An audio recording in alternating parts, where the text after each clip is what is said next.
الحمد لله رب العالمين، والصلاة والسلام على سيدنا محمد الأمين وعلى آله وصحبه والتابعين لهم بإحسان إلى يوم الدين.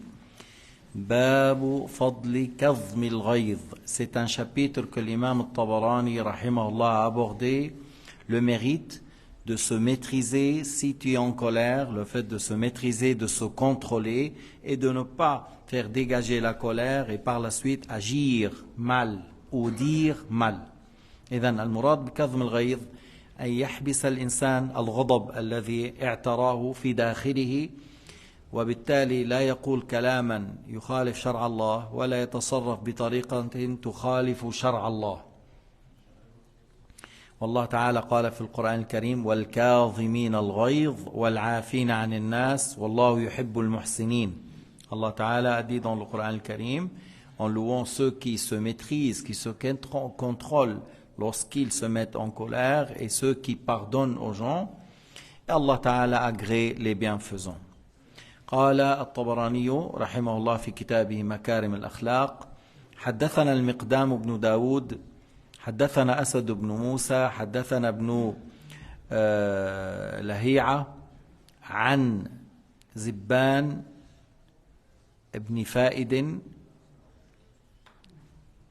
عن سهل بن معاذ بن أنس الجهني، أو عن زبان بن فائد عن سهل بن معاذ بن أنس الجهني عن أبيه قال: قال رسول الله صلى الله عليه وسلم: من كظم غيظا وهو قادر على أن ينتقم دعاه الله عز وجل على رؤوس الخلائق حتى يخيره من الحور العين أيتهن شاء. إذن هذا الحديث في بيان الثواب العظيم والفضل الكبير لمن كظم غيظه وهو قادر على أن ينتقم، وهو قادر على أن ينفذ، قادر أن يبطش بهذا الإنسان الذي بسببه اغتاظ، بسببه صار عنده هذا الغليان في القلب، وبالتالي وهو قادر على أن ينتقم، قادر على أن يبطش، قادر على أن يضرب، على أن يحطم. فماذا فعل؟ كظم غيظه، حبس ولم يظهر شيئا من ذلك، حبسه في نفسه، صبر، كان قائما ثم جلس، أو كان جالسا فقعد، توضأ، شرب الماء، استغفر، استرجع، صلى على النبي عليه الصلاة والسلام حتى هدأ عنه الغيظ. هذا يوم القيامة يدعوه الله على رؤوس الأشهاد، على رؤوس الناس، حتى يخيره من الحور ما شاء، يختار من الحور العين ما شاء. أنت ما عم تحكي عن نساء الدنيا وجمال النساء في الدنيا، عم تحكي عن الحور العين في الجنة. لو أطلت على الدنيا لأضاءت ما بين المشرق والمغرب. Alors, Al-Tabarani rahimahullah a rapporté dans le Miqdam fils de Daoud par une chaîne jusqu'à Sahel fils de Mu'adh fils de Anas al-Juhani, de son père, c'est-à-dire Mu'adh, a dit: le messager de Dieu alayhi salatu wassalam a dit: celui qui se maîtrise lorsqu'on l'a mis en colère, celui qui se contrôle, qui se maîtrise lorsqu'il était en colère, tout en ayant la capacité et le moyen de prendre vengeance. Il est capable d'agir contre celui qui l'a mis en colère, contre celui qui a agi mal. Alors lui, il n'a pas fait, il est capable de taper, de casser, d'écraser cette personne. Il arrive à, comment dire, à le tuer ou à la frapper, à le changer un petit peu le physique, comment dire, mais il s'est maîtrisé, il s'est contrôlé, il n'a pas présenté ça, il n'a pas fait ça, il a maîtrisé la parole et l'acte, tout en ayant les moyens de le faire. Le jour du jugement, cette personne va être appelée par Allah subhanahu wa ta'ala devant toutes les créatures pour qu'il lui donne le choix de choisir de parmi les femmes de paradis, l'hur al-ain, qu'est-ce qu'il veut. Et j'ai dit, attention, les femmes de le paradis, c'est pas comme les femmes dans le bas monde. Ici, certaines beautés, ça peut rendre certaines personnes comme des fous. Il y a certaines même qui ont, lorsqu'ils voient cette femme, ils perdent la raison. Al-Hur al-Ain, si elle montre son visage, elle illumine de l'est à l'ouest et elle le remplit par le bon parfum. De l'est à l'ouest et elle le remplit par le bon parfum. Si elle crache dans l'eau de la mer salée, ça devient douce. Alors cet homme, lorsqu'il sait maîtriser et se contrôler, il n'a pas pris vengeance, il n'a pas cassé, il n'a pas et il a su, comment dire, et parmi les moyens des fois, si tu es debout, tu t'assois, si tu es assis, tu t'allonges, ou tu vas faire l'oudou, tu dis Hasbi Allah wa ni'mal wakil, inna lillah wa inna ilayhi raji'un, inna lillah wa inna ilayhi raji'un, nous appartenons à Allah subhanahu wa ta'ala, nous serons ressuscités par lui. Hasbi Allah wa ni'mal wakil, que les frères en Palestine, les femmes qui perdent le père, le mari, le frère, le fils, ces femmes-là qui disent Hasbi Allah wa ni'mal wakil, Hasbi Allah wa ni'mal wakil, que Allah ta'ala me suffit. Et Allah subhanahu wa ta'ala suffit aux gens s'ils demandent refuge à lui, s'ils demandent soutien de sa part. Alors la personne, il a tous ces mots à dire, salat ala nabi, il demande à Allah ta'ala d'élever le grade du prophète Mohammed, ça peut le calmer. At-tarji', c'est ce qu'on dit, inna lillahi wa inna ilayhi raji'un. Hasbi Allah wa ni'mal wakil, ce qui est pareil, il fait le wudu, tout ça, il se calme. Alors il aura ce grand mérite que le jour du jugement, devant toutes les créatures, sera appelé pour choisir ce qu'il veut de parmi al-Hur al-Ain. قال حدثنا عمر بن حفص السدوسي حدثنا عاصم بن علي حدثنا أبي علي بن عاصم عن يونس بن عبيد ويونس بن عبيد هذا من كبار الصالحين عن الحسن البصري رضي الله عنه من خيار التابعين عن ابن عمر رضي الله عنه قال رسول الله صلى الله عليه وسلم ما تجرع عبد جرعة أفضل من جرعة غيظ كظمها ابتغاء مرضات الله عز وجل. إنه هذه الجرعة هي أفضل جرعة أن تتجرع هذا الغيظ فتتركه في الداخل فلا تخرجه إلى الخارج، وبالتالي تقول قولا شططا أو تتصرف تصرفا لا يرضي الله ولا يتوافق مع ديننا العظيم. Alors, Tabarani a rapporté de Yunus fils de Ubayd, un grand homme de bien, de Al-Hassan al-Basri, un grand élève de Sahaba, un grand wali, un grand saint, de Ibn Omar, al-Rajul al-Salih, لأن Sayyidina Muhammad a parlé de Ibn Omar, il a dit à Hafsa, son épouse, l'épouse de Sayyidina Muhammad, qui est la sœur de Ibn Omar, قال لها أخوك رجل صالح, ton frère est un homme de bien, نعم الرجل ابن عمر, il a loué, il a parlé du bien de Ibn Omar. Ibn Omar a rapporté, il a dit que le messager de Dieu alayhi salatu wassalam a dit qu'un esclave n'a jamais pris une gorgée, quelque chose à avaler, meilleure qu'une gorgée de colère qu'il a gardé, qu'il l'a laissé à l'intérieur sans la faire sortir, mais il l'a fait pour l'agrément de Dieu Azza wa Jal. إذن كظم الغيظ من شعب الإيمان العظيمة, c'est-à-dire se maîtriser, se contrôler, d'avaler la colère laissée à l'intérieur, parce que ce ventre-là à l'intérieur, c'est pas seulement pour mettre les bons repas ou la bonne viande cuite ou les chips avec le coca. On peut mettre des fois la colère, au lieu de la faire sortir, on le laisse à l'intérieur. Et cette gorgée-là est le meilleur gorgée. Le fait de laisser à l'intérieur la colère ne le fait pas sortir, et par la suite ne dit pas du mal et n'agit pas dans le mal. Ne dit pas du mal, n'agit pas dans le mal. الشديد الذي يملك نفسه عند الغضب الشديد هو الذي يتقي الله. Parce que une fois il a dit, Sayyidina Muhammad, qui est le fort parmi vous? Le fort parmi vous, c'est celui qui peut taper 2-3 personnes qui arrivent dans un duel, il prend victoire, il maîtrise son adversaire. Alors النبي عليه الصلاة والسلام قال الشديد من يملك نفسه عند الغضب الشديد من يتق الله. الشديد, c'est celui qui se maîtrise. Lorsqu'on l'a mis en colère, il se maîtrise de ce contrôle. Même s'il est en colère, il sait qu'est-ce qu'il faut dire et comment agir. مرة شو اسمه الأحنف بن قيس déjà on lui a dit son neveu il a tué son fils à lui. Alors lorsqu'on l'a ramené, voilà, celui-là il a tué ton fils. قال له عصيت الله وقاطعت رحمك. Il a dit, tu as désobéi à Dieu et tu as coupé le lien avec un parmi les frères.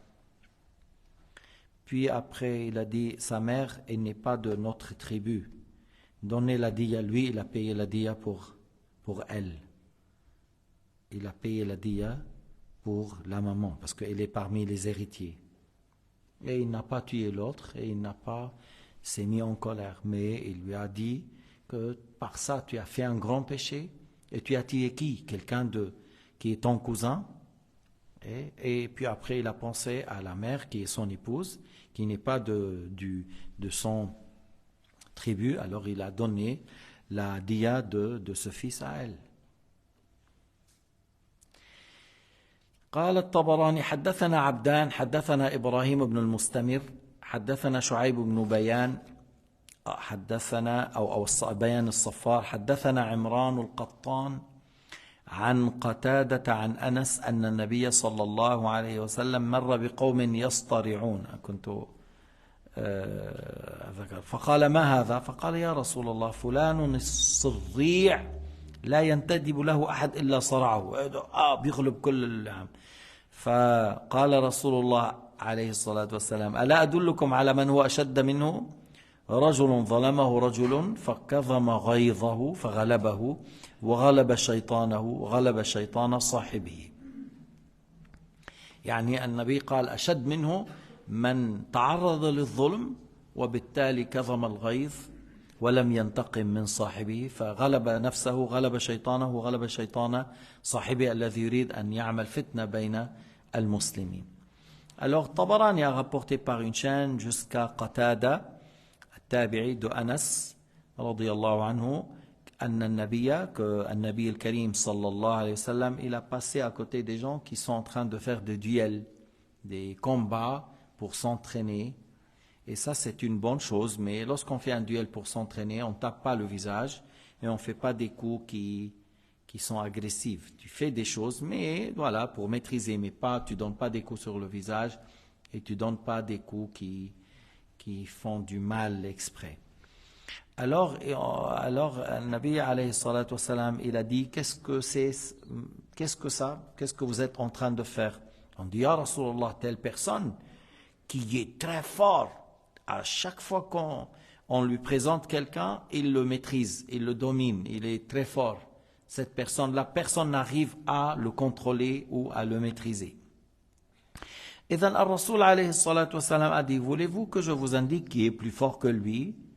Une personne qui a subi de l'injustice, voilà, par un autre homme, alors il s'est maîtrisé, il a maîtrisé sa colère, il a pu vaincre son ego, c'est-à-dire sa colère à lui, et il a pu vaincre son shaitan à lui, et il a pu vaincre le shaitan de son ami, ou celui qui était injuste. Parce que là, et l'autre, il a été poussé par son shaitan pour faire du mal à celui-là. Alors celui-là, il n'a pas pris vengeance à lui, alors il a dominé sa colère, et il n'a pas suivi son ego et son shaitan, et il a pris victoire sur lui, et il a pris victoire même sur le shaitan de l'autre, qui voulait que les musulmans se divisent.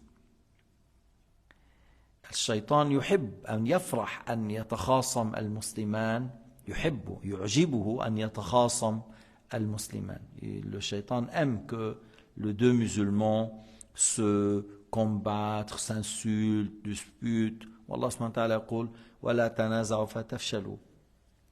Il a dit, ne faites pas des problèmes entre vous et pour la suite vous allez à la perte.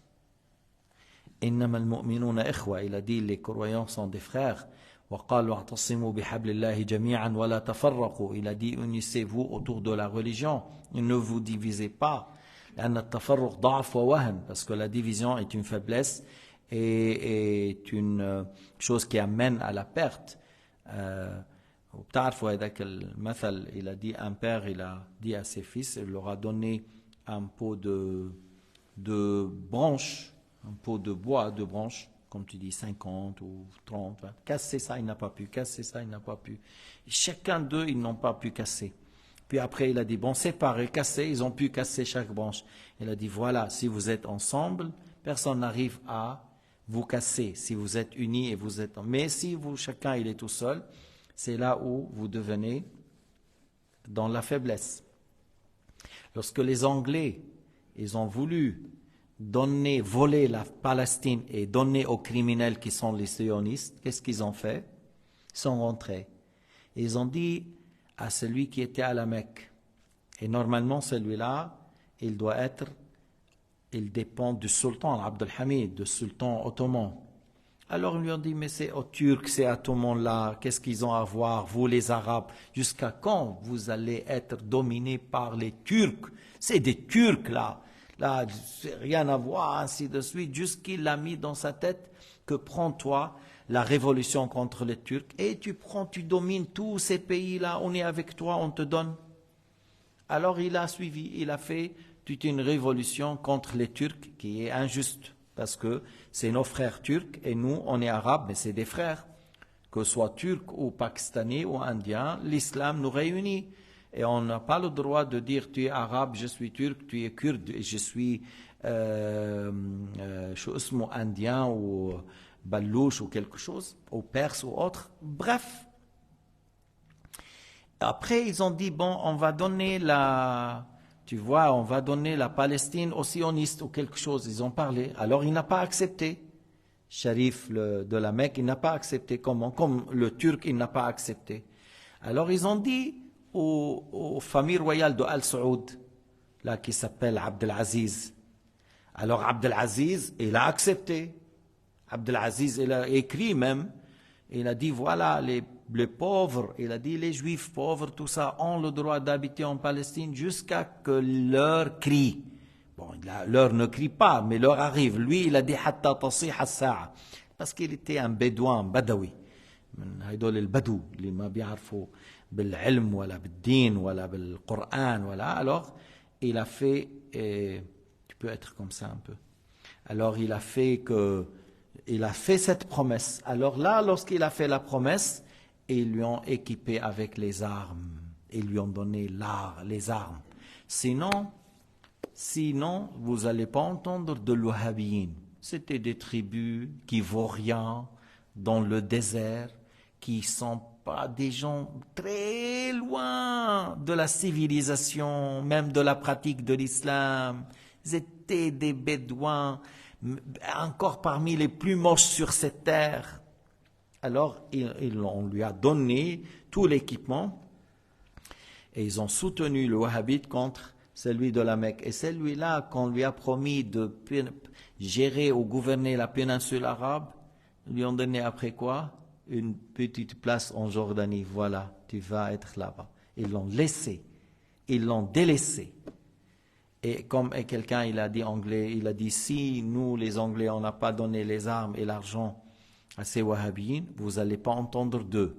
Vous n'allez pas entendre d'eux. Alors la trahison, si ça vient de l'Wahhabiyya, il ne faut pas être étonné, c'est leur histoire comme ça. Et encore, certains comme celui-là, il a accepté de combattre son frère qui est turc, au lieu de dire il est musulman, je n'ai pas le droit de le combattre. Et mon ennemi, ce n'est pas le Turc, c'est plutôt celui qui a vendu la Palestine à des gens, pas vendu, il a donné quelque chose qui n'est pas à lui. C'est comme quelqu'un qui dit là, je te vends Berlin. Berlin, je vous donne à vous. Votre famille, là, vous venez tous, vous prenez Berlin. Mais Berlin, moi je donne Berlin, tu vois, par exemple, Yani, pour dire que les gens ils disent, comment ça se fait que tu donnes Berlin, n'est pas à toi, comment? Alors eux, ils ont donné la Palestine à des gens qui n'habitent pas là-bas. Ils sont venus de l'Ukraine, de la Pologne, de l'Allemagne, de Hollande, de la France, du Maroc, tout ça. Et c'est pas à eux. Il y a des peuples qui vivaient là-bas. Il y a des gens qui...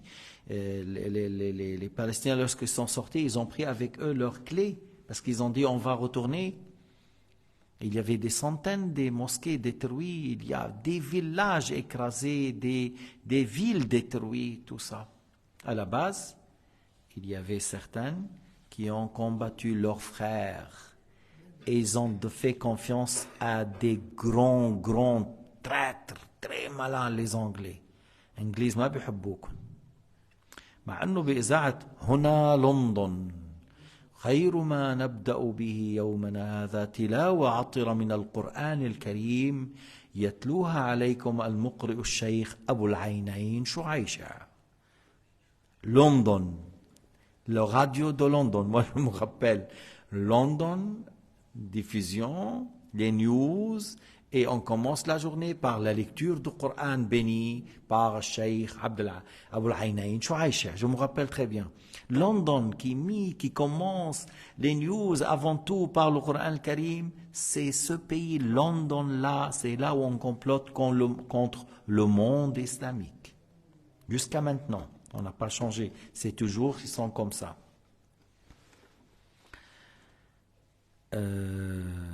قال الطبراني حدثنا عبدان حدثنا إبراهيم حدثنا شعيب حدثنا عمران عن قتادة عن أنس قال قال رسول الله صلى الله عليه وسلم أيعجز أحدكم أن يكون كأبي ضمضم قالوا ومن أبو ضمضم قال رجل كان إذا أصبح يقول اللهم إني قد وهبت نفسي وعرضي فلا يشتم من شتمه ولا يظلم من ظلمه ولا يضرب من ضربه. يعني إيش؟ يسامح ليس ضعفا، يسامح ابتغاء لمرضات الله، لأنه قوي بإيمانه يعفو عن غيره مع قدرته على الانتقام، لأنه يعرف أن مثل هذا له أجر كبير عند الله. والله تعالى يقول في القرآن الكريم أذلة على المؤمنين أعزة على الكافرين.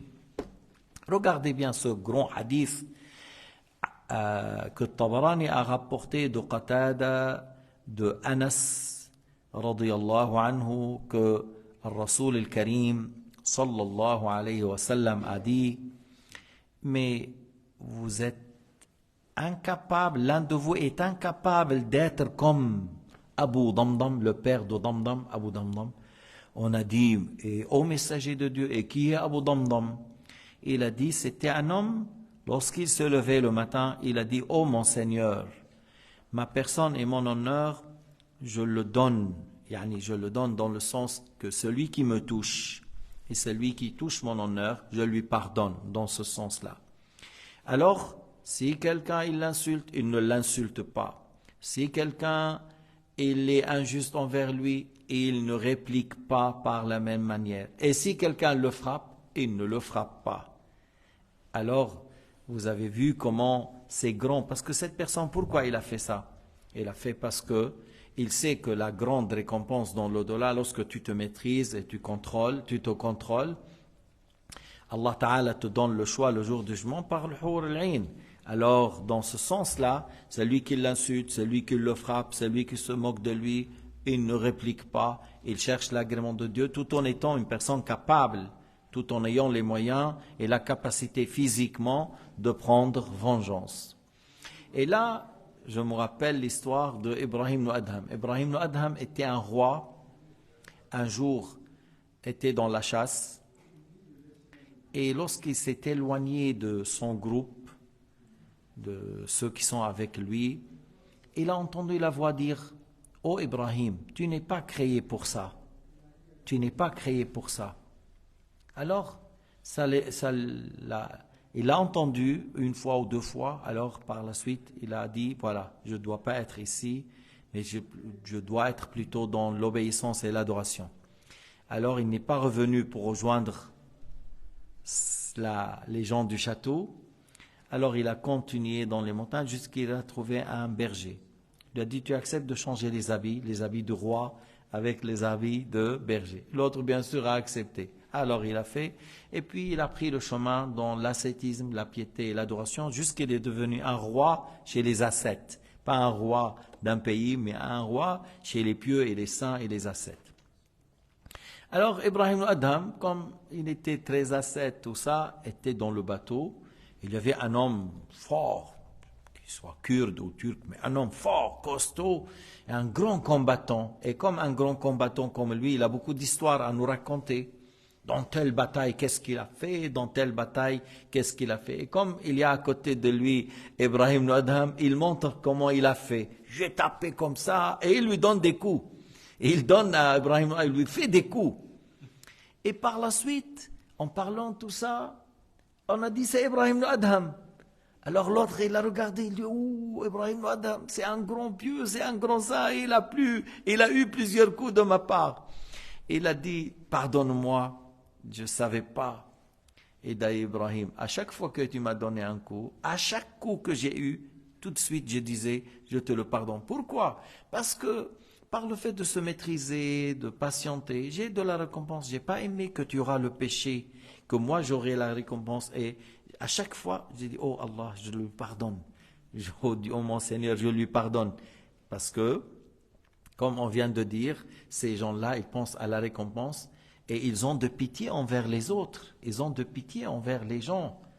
Il y avait une fois quelqu'un, un ministre, il a parlé au roi, telle personne, il est bien, il est bien. أثنى على رجل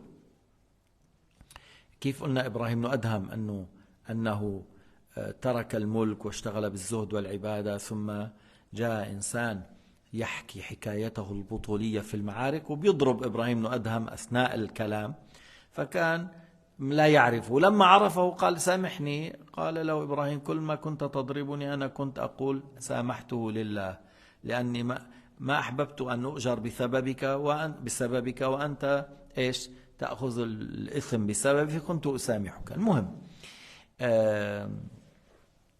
on était en train de dire quoi là? Un ministre أنه هذا وزير أثنى عند الملك على فلان. Il a parlé de bien contre telle personne jusqu'à le roi l'a reproché, l'a monté jusqu'à que l'autre a complété contre le ministre. Le ministre il était dans la prison. إذن هذا الذي قربه من الملك هو الوزير قربه فعلى قدره كذا حتى تآمر على الوزير فالوزير دخل في السجن بسببه. بعد سنين الوزير الملك a su après longue durée que le ministre non, c'était un homme de bien, quelqu'un de bien.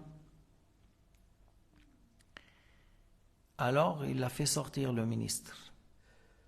Alors le moment, là, le ministre, il peut prendre vengeance facilement de l'autre. Mais il n'a pas fait. Il lui a envoyé des grands cadeaux. Il a envoyé des grands cadeaux. D'où vient? Il a dit de telle personne. Lui, il avait très peur. Qu'est-ce qu'il va faire avec moi? Il lui a envoyé des cadeaux parce que ces gens-là, comme on vient de dire, c'est des gens qui ont le cœur plein de piété et crainte. Et ce n'est pas des gens qui courent derrière la vengeance. Nizam al-Mulk. Vous avez entendu d'un homme qui s'appelait Nizam al-Mulk. Ça, c'est un homme, peut-être, oui, peut-être j'ai parlé de lui beaucoup, mais si on fait une leçon, que parler de lui? C'est le ministre de l'État Saljouk, Wazir al-Dawla Saljoukiyya. Parce qu'il a servi un sultan après son fils et après son fils. Ahl-Sunnah wal-Jama'a, Ahl-Sunnah wal-Jama'a, autant de ce ministre étaient dans le sommet, étaient les grands hommes sur cette terre à l'époque de Nizam al-Mulk. En parlant d'Alp-Arslan, parce qu'il était le ministre d'Alp-Arslan, et Alp-Arslan, avec 20 000 ou 21 000, quelque chose comme ça, il a pris vengeance sur 200 000. اجوا من بلغاريا ومن اليونان واو 200 armées de l'Europe, 200 000, il a pris victoire, Alp-Arslan, en étant avec lui 20 000. Après son fils Malik Shah, tout ça. Bref, où lui, il a servi déjà le père de Alp-Arslan, tout ça, Nizam al-Mulk. Nizam, huwa wazir ou rajul salih, c'est un ministre et un grand homme de bien. C'est lui qui a fait des grandes écoles, comme tu dis, toi, universités aujourd'hui, des grandes universités, c'est pas des grandes universités. Mais à l'époque, on dit le madrasa, mais ça fait sortir des grands savants, c'est pas comme les universités aujourd'hui, mais bref. quelqu'un il a dit, mais moi, si je fais à sa place de Nizam al-Mulk, je remplis le coffre-fort il parlait au roi Malik Shah ou quelque chose. Comment ça se fait? C'est-à-dire que Nizam al-Mulk, il gaspille l'argent parce qu'il a dit quelque chose comme ça. Alors, il a convoqué Nizam al-Mulk. Alors, Nizam al-Mulk, il lui a expliqué comment il fait, il lui a montré comment il dépense pour les pauvres, pour les misérables, pour les écoles, pour les sultans, pour les savants, pour ça, et comment il met les choses à sa place. C'est pas seulement on dépense pour le roi et l'armée, il y a d'autres, il y a la société, il y a les pauvres, il y a les misérables, il y a l'ulama, il y a là. Oh, le roi, il a pris l'autre. Ils disent qu'il a pris, il lui a choué, il lui a pris les yeux. Non, tu as vu cet homme-là et tu es jaloux de lui de cette manière et tu dis d'un homme comme celui-là. À la fin, il y avait quelque chose entre Nizam al-Mulk et le sultan qui était jeune à cause de son fils de Nizam al-Mulk. Il y avait quelque chose. Alors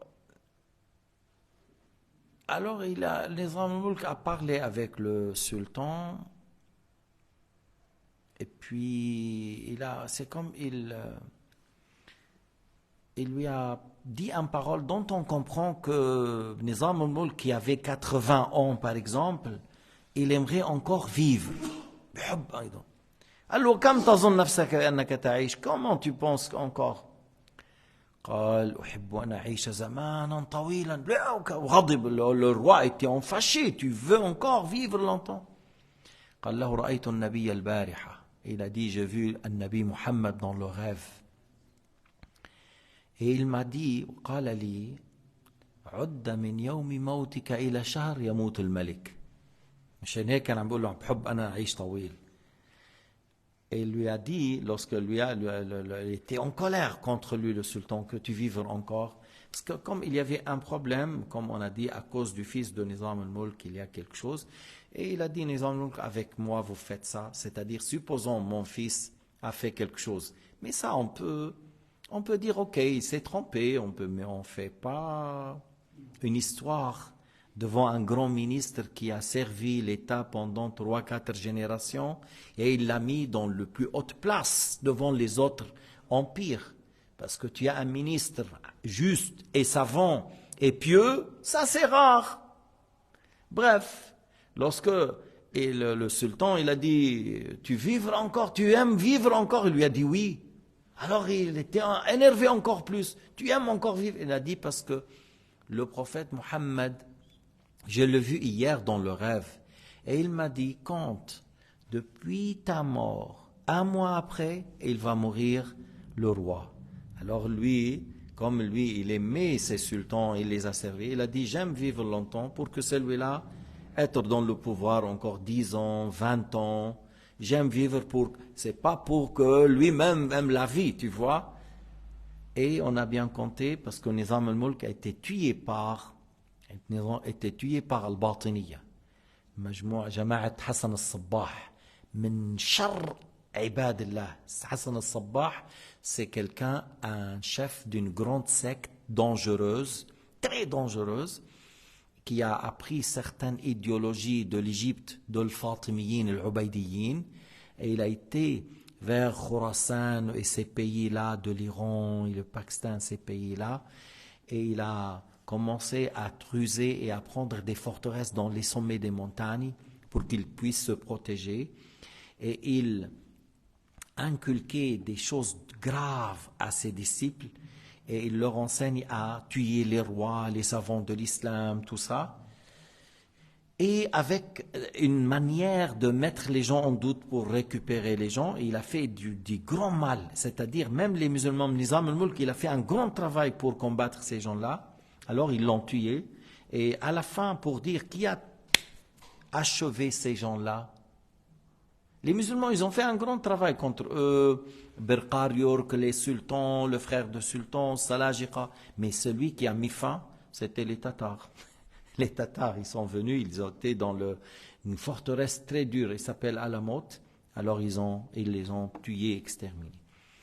Bref, alors vous voyez des fois, alors comme on vient de dire, tu complotes et après les choses tombent sur toi.